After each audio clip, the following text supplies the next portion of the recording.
Good morning, students. Welcome once again. I hope all of you will be good. बच्चों, आज हम कक्षा 4 की हिंदी व्याकरण पुस्तक वनिशा का पाठ 17 अनुच्छेद लेखन का अध्ययन करेंगे। अनुच्छेद लेखन में क्या होता है? अनुच्छेद होता है एक ही अनुच्छेद में लिखा जाना, यानी कि जो निबंध होता है उसमें हम अलग अलग अनुच्छेद में लिखते हैं।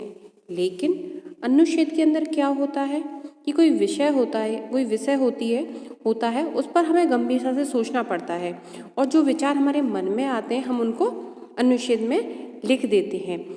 यह निबंध की तरह बहुत बड़ा नहीं होता, यह कुछ ही लाइनों में कंप्लीट हो जाता है या पूरा हो जाता है। इससे क्या होता है, जो बच्चों की जो मौलिक शक्ति है, उसकी सोचने की जो क्षमता है, उसका विकास होता है। तो सबसे बात है कि कम बातों में अपनी बात को कहना क्या कहलाता है? अनुच्छेद लेखन कहलाता है। तो बच्चों, इस पाठ को हम शुरू करते हैं। किसी भी विषय पर गंभीरता से सोचना, उस विषय की गहराई में जाना और फिर उन विचारों को लिखना अनुच्छेद लेखन कहलाता है। साफ साफ शब्दों में मैं आपको बताऊं तो ये है कि अपने मन में जो भी विचार आए उनको लिखना, ठीक है, पर उनमें गहराई भी होनी चाहिए, सरलता भी होना चाहिए, ठीक है। पर मेन चीज़ क्या है कि वह कम शब्दों में अपनी बात को पूरा करना, ठीक है। इसे एक ही अनुच्छेद में लिखा जाता है। इसके निबंध की तरह अलग अलग अनुच्छेद नहीं बनाए जाते। इससे बच्चों की मौलिक शक्ति का विकास तो होता ही है, उन्हें कम शब्दों में अधिक बात कहने का भी अभ्यास होता है। होता छोटा है लेकिन अपनी बात पूरी कहनी है, ठीक है। तो कम शब्दों में अपनी बात कहना ही क्या कहलाता है?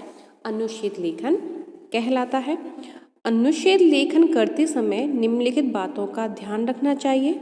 जैसे विषय पर अच्छी तरह से विचार करें कि जो भी विषय दिया गया है उस पर हमें अच्छे से सोच विचार करना है कि इसके अंदर हमें क्या क्या बातें लिखनी है। वाक्य छोटे छोटे और सार्थक हो, ठीक है, सरल भाषा का प्रयोग हो और कहीं कहीं मुहावरों और सूक्तियों का प्रयोग भी कर सकते हैं। तो उससे क्या थोड़ी रोचकता आ जाती है उसको लिखने के अंदर। अब आपकी पुस्तक में कई सारे अनुच्छेद दिए गए हैं, पर हमें सारे नहीं करने हैं।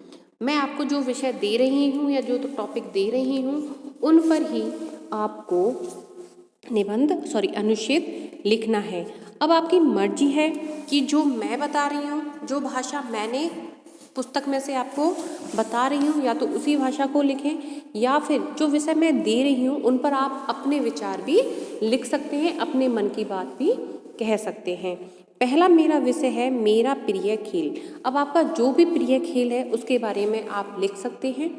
कितनी लाइनों में? 7 या 8 लाइनों में, ठीक है। इससे ज़्यादा लाइनों में नहीं लिखा जा सकता, एक ही पैरा बनेगा और मुख्य मुख्य क्या चीज़ें हैं वो सारी चीज़ें एक पैरा में आ जानी चाहिए, एक अनुच्छेद के अंदर आ जानी चाहिए। अब जैसे कि आपकी पुस्तक में जो दे रखा है आप इसको भी लिख सकते हो। यदि इसके अलावा आपके मन में कुछ और है, आपका प्रिय खेल कुछ और है, तो आप उसके बारे में भी लिख सकते हैं।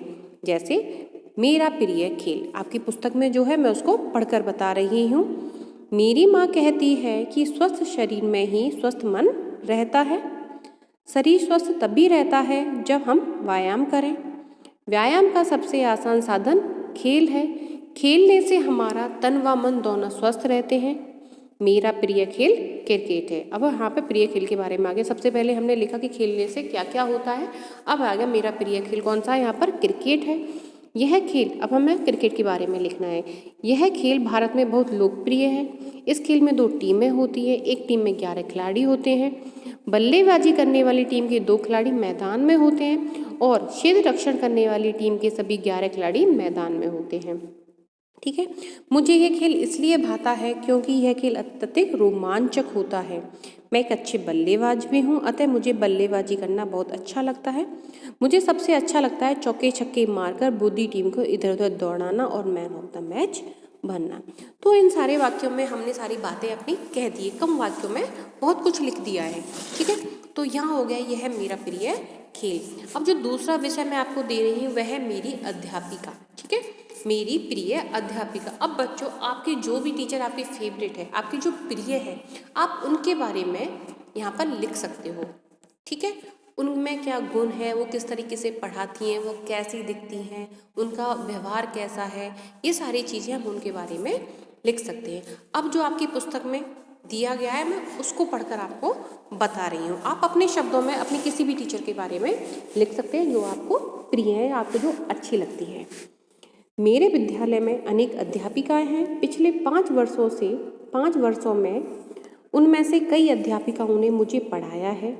वे सभी मुझे अच्छी लगती हैं, लेकिन वर्षा जैन मुझे सबसे प्रिय है। आप यहाँ पर अपनी किसी भी फेवरेट टीचर का नाम लिख सकते हैं। वे एक विदुषी और हंसमुख महिला हैं। विदुषी यानी कि पढ़ने में अच्छी ज्ञाता है वो, और पढ़ाने में अच्छी ज्ञाता है। उनका हंसमुख स्वभाव है। उनका व्यक्तित्व बहुत प्रभावशाली है। वे हमें हिंदी व्याकरण पढ़ाती हैं। उनके पढ़ाने का ढंग बहुत अच्छा है। वे पाठ को बहुत अच्छी तरह समझाती हैं। बीच बीच में कुछ किस्से कहानियाँ भी सुनाती हैं।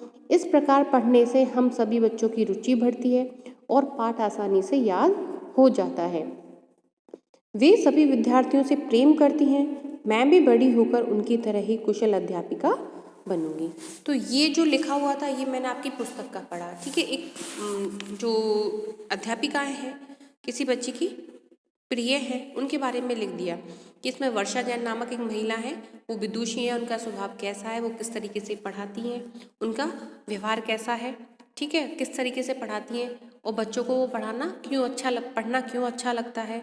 तो ये सारी चीज़ें आप अपनी प्रिय टीचर के बारे में या प्रिय अध्यापक या अध्यापिका के बारे में यहाँ पर लिख सकते हैं। तो ठीक है बच्चों, ये दोनों अनुच्छेद, मेरा प्रिय खेल और मेरी प्रिय अध्यापिका, इन दोनों को अपनी गृह कार्य कॉपी में करेंगे। ठीक है, तो आज का ये हमारा ये जो अध्याय था अनुच्छेद लेखन, ये यहीं समाप्त होता है। धन्यवाद।